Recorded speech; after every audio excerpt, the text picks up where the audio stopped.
on the creative community. And I think a lot of artists who maybe depend on London, on a wider UK audience, and depend on getting work from London, maybe in the more kind of creative design sectors of the creative sector and things like that, issues where you are constantly looking for new contracts. They, I think, are quite concerned about nailing their colours to the mast because of the way that the independence debate and the independence movement is seen down south. You know, there's still this idea down south, I think, for a lot of people who aren't particularly engaged with the debate, that the nationalists want to, you know, break up Britain and are anti-English or have some kind of sinister agenda. And so I think there are creative people who are concerned about being explicitly pro-independence. That's interesting, aye. The Andy Murray syndrome creeping into the arts. Absolutely. This is great. We've had Andy Murray syndrome and Billy Cawley syndrome on the podcast. It's great. The full Scottish psyche mapped out there, more or less. Rory touches on something that's...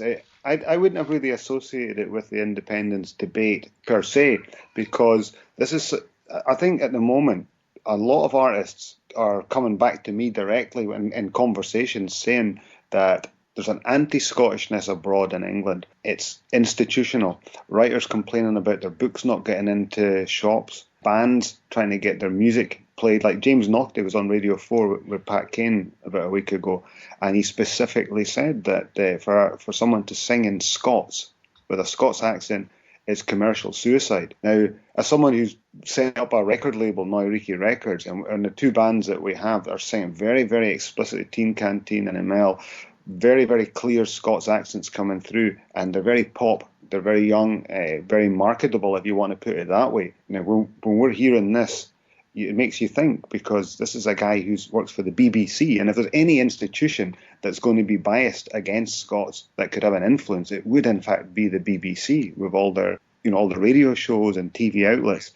So I think this is something that we do see. You know, I think there is a... Pick up on that, though. I mean, that would arguably not be a terribly new phenomenon. It wouldn't necessarily be a phenomenon associated with the kind of independence debate necessarily, I would say. I mean, if you go back, you know, Scottish actors way into the past, there's a reason why, you know, Ian Richardson spoke with this amazingly sort of RP accent despite coming from Edinburgh. I think, you know, that this kind of feeling that Scots is a dialect and somewhat suspect isn't really new in British literary consumption terms. It's also kind of an imperial hangover, because even back in the day, like Australian actors and things would have that kind of RP English pronunciation. It was seen as, in the imperial days, you have to speak in a certain way, there's a certain way to do it, and any deviation from that is in some way vulgar. And I don't know what it was like for you lot at school, but the same thing, if someone spoke in Scots, it was considered vulgar. You know, that's vulgar, that's not the proper way to speak. You know, and it's an imperial hangover, I think. But there's a thing with music as well that hasn't been commented on so much. As you think back to the bands that you enjoyed or that were kicking around from Scotland in the 80s and the 90s, how many times did you hear a strong Scottish accent coming through? I'm thinking the Proclaimers, I'm thinking Arab Strap, but I mean, where were all the bands that you heard? People sang in generic American voices. This is not the case anymore. I could literally fly off about 40 or 50 bands and artists and singers, songwriters. Not talking the folk scene here, because that's always been very strongly, you know, identified with Scottish culture, Scottish language and the sound. But I'm talking about mainstream pop music and rock and roll, rock music. Then now this is part of a cultural self-confidence that's coming up, and it's rubbing people up in a way in England that they don't like it. And certainly, I'm talking about the English middle classes here who control the outlets, the institutions, you know, the BBCs, the publishing companies and such like. And there is actually an anti-Scottishness, because in the early 90s, they couldn't sign enough Scottish writers. You know, everybody was getting signed. Not always the best writers either were getting signed up. Now it's like, oh, we've already got a Scot in our books, or we've got a couple of Scots already. It's, you know, they would never say that about a Nigerian or African writers or anything like that. It's only Scottish writers. And I think we've got a legitimate beef here. It's something that's in the back of people's minds as well. Do you know, when you're pitching a book, do you put the word Scotland into the synopsis or Scottish? I reckon if you were to ask a lot of writers, they would leave that out privately when they're putting it in. And whether this is affecting writing or not, I don't know. Maybe we're going to get more generic works, which worries me too. Or maybe I'm just being a bit paranoid, which I'm quite sensitive to these issues. There's a very clear point to be made about, I guess, what you could describe as anti-Scottishness in that instance. I mean, Kevin, you were very vocal in protests about the was it the Booker Prize? That's right, yeah. About and I think that's absolutely justified. But at the same time, I think we obviously have to be very careful about saying there's an innately English anti-Scottishness. I think it's very much more focused perhaps on London, and I think there's much more of a class dynamic to it as well. I think there's this automatic association of Scottishness with something working class in a lot of cases, and I think that same prejudice is probably applied to the north of England as well. Do you think that comes from the strong kind of history of social realism in Scotland, whether it be through film or in a lot of literature? Very possibly. I think it's got something to do with the role that Scotland is perceived to have played in empire as part of the one of the industrial peripheries of the UK.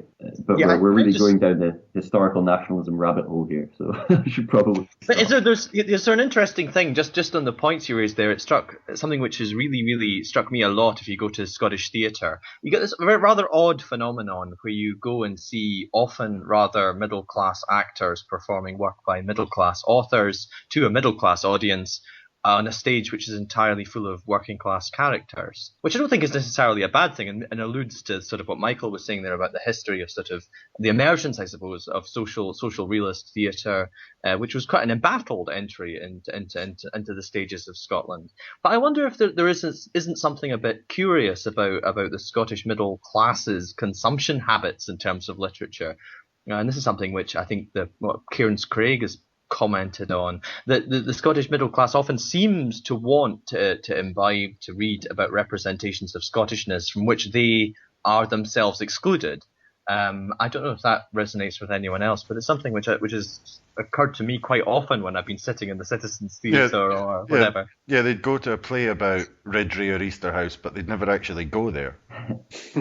I think this is possibly quite a good time to transition to Nicola Sturgeon's speech, because there's this constant theme that is now emerging. There's a theme in Scottish politics that's obviously been discussed a lot, and it's now obviously being very deliberately placed front and centre of the independence debate, which is the idea of social justice, which is the idea that Scotland is somehow innately more conducive to social justice, and would be more conducive to social justice with independence. And it's obviously what Nicola Sturgeon's trying to tap into. I think there's an idea that even the Scottish middle classes are more supportive of redistributive measures and greater equality than the English middle classes are. Could that come from that history of social realist art? Could that be, or social realism in the writing? Could that have engendered this in some way? That's a toughie, I know. Sorry. I think as with most culture, it's hard to tell whether or not it reflects or drives culture. It tends to reflect, I think, culture.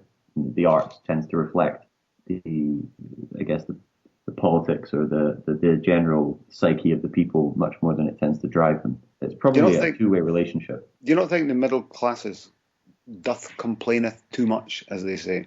Because working class people make up the majority of society. So therefore, working class people should make up the majority of books published. They should be the majority of musicians. They should be in the majority of places in institutions, which we're not. Of course, we're not in all these things. It's a minority, and I think some people in the middle classes feel threatened. And I think this is possibly there's differences between Scotland and England here. I think that in England historically, and when we talk about Scottish nationalism in terms of do we go into the historic aspects of it, I don't think enough is thought about the historic English class system, which is the most divided in the world. I don't think there's any society in the world that's been more sharply divided between the classes historically. This is the way English and the empire has arisen with its own, the upper classes have had their own schools. They're separate from everybody else.